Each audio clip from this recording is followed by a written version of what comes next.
كيسيه يحاول في اليسار، تصل كرته إلى العمار، الفرصة لمصلحة النادي الأهلي، التمريرة راقصة، العودة إلى كيسيه مرة أخرى، لا يجد الحلول، فضل العودة للعمار، على اليسار جالينيو يحاول يمر، جالينيو يحط كرة لجابري، عرضية بالراس، الله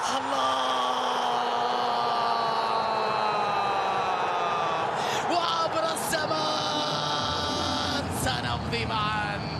سنمضي معا يا أهلي، سنمضي معا يا أهلي. الله على اللقطة، جابري يا عيني جابري، فيجا عرضية في منتهى الروعة بعد خروج رونالدو بأقل من 5 دقائق، يرد الأهلي بهدف التعادل في هذه القمة بعد عرضية رائعة. شوف جابري وشوف الارتقاء وشوف الراسية وشوف العودة الأهلاوية، شوف السحر الإسباني في هذه التمريرة، ارتقاء المدمر هذا البومبر هذا إيفان توني ليسجل الأهلي العودة في هذه القمة. لم تنتهي بعد ولا زالت مثيرة، لم تنتهي بعد